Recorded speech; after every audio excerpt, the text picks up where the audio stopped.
ভারত আর নিউজিল্যান্ডের মধ্যে খেলতে থাকা 3 ম্যাচের ওয়ানডে সিরিজের 2টি ম্যাচ ইতিমধ্যেই শেষ হয়ে গেছে।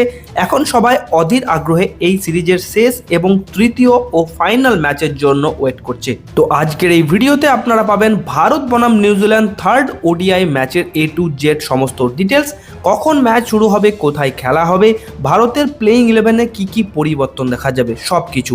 তাই ভিডিওটা শেষ পর্যন্ত অবশ্যই দেখবেন। ভিডিওটি লাইক করে চ্যানেলটিকে সাবস্ক্রাইব করে পাশে থাকা নোটিফিকেশন বেলটি প্রেস করতে ভুলবেন না। ড্যারেল মিচেল একাই শেষ করে দিয়েছে দ্বিতীয় ওডিআই ম্যাচটি।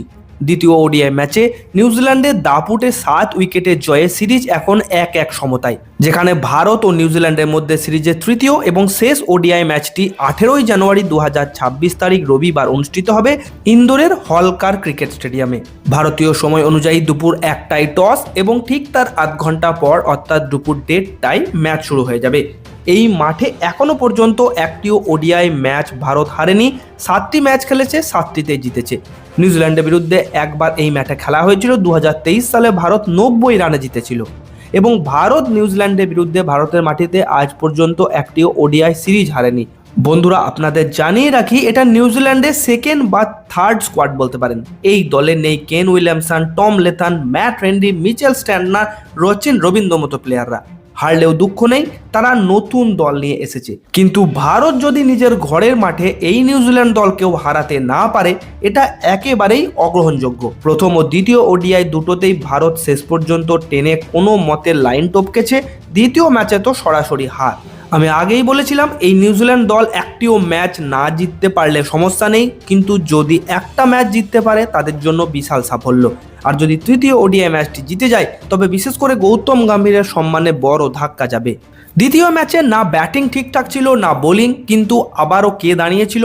KL রাহুল। যখনই ভারত সমস্যায় থাকে, KL রাহুল সামনে এসে দাঁড়ায়। চমৎকার সেঞ্চুরি, দুর্দান্ত ব্যাটিং। শুভমান গিলও কিছু রান করেছে, তার জায়গা বজায় আছে। উভয় ম্যাচ থেকে আত্মবিশ্বাস বাড়বে। আশা রাখছি তৃতীয় ম্যাচে ক্যাপ্টেন্সি নক বেরিয়ে আসবে। বোলিংয়ে ওয়াশিংটন সুন্দরের বদলে আয়ুষ বোদানিকে আনা হলো, কিন্তু কি আশা করা যায়? আকসার প্যাটেলে থাকা উচিত ছিল। অসাধারণ একজন অলরাউন্ডার হওয়া সত্ত্বেও তাকে রিপ্লেসমেন্ট পর্যন্ত করা হলো না। আর দ্বিতীয় ওডিআই ম্যাচটি হারের পর সবথেকে বড় প্রশ্ন, রবীন্দ্র জাদেজার ফর্মের কি হলো? শেষ 5টি ম্যাচে মাত্র 1টি উইকেট এবং ব্যাটে মাত্র 87 রান করেছেন। তো যাই হোক, তৃতীয় ওডিআই ম্যাচে প্লেইং 11-এর কথা বললে ওপেনিংয়ে থাকবেন রোহিত শর্মা এবং সাথে থাকবেন শুভমান গিল, যিনি ধারাবাহিকভাবে 2টি ম্যাচেই হাফ সেঞ্চুরি করেছেন। এরপর 3 নম্বরে নামবেন রান মেশিন বিরাট কোহলি, 4 নম্বরে থাকছেন ভাইস ক্যাপ্টেন শ্রেয়াস আইয়ার এবং 5 নম্বরে থাকছেন wicket keeper batsman KL Rahul, যিনি লাস্ট ম্যাচে দারুণ সেঞ্চুরি করেছিলেন। এরপর 6 নম্বরে থাকছেন রবীন্দ্র জাদেজা, 7 নম্বরে নীতিশ কুমার রেড্ডি, 8 নম্বরে ব্যাট করতে নামবেন হর্ষিত রানা, 9 নম্বরে থাকছেন কুলদীপ যাদব, 10 নম্বরে মোহাম্মদ সিরাজ এবং 11 নম্বরে দেখা যাবে প্রসিদ্ধ কৃষ্ণাকে। অর্থাৎ বন্ধুরা, এই ম্যাচে কোনোরূপ পরিবর্তন আমার মতে করবে না ভারত। তো এখন আপনাদের কাছে প্রশ্ন, ভারত কি সিরিজ জিতবে?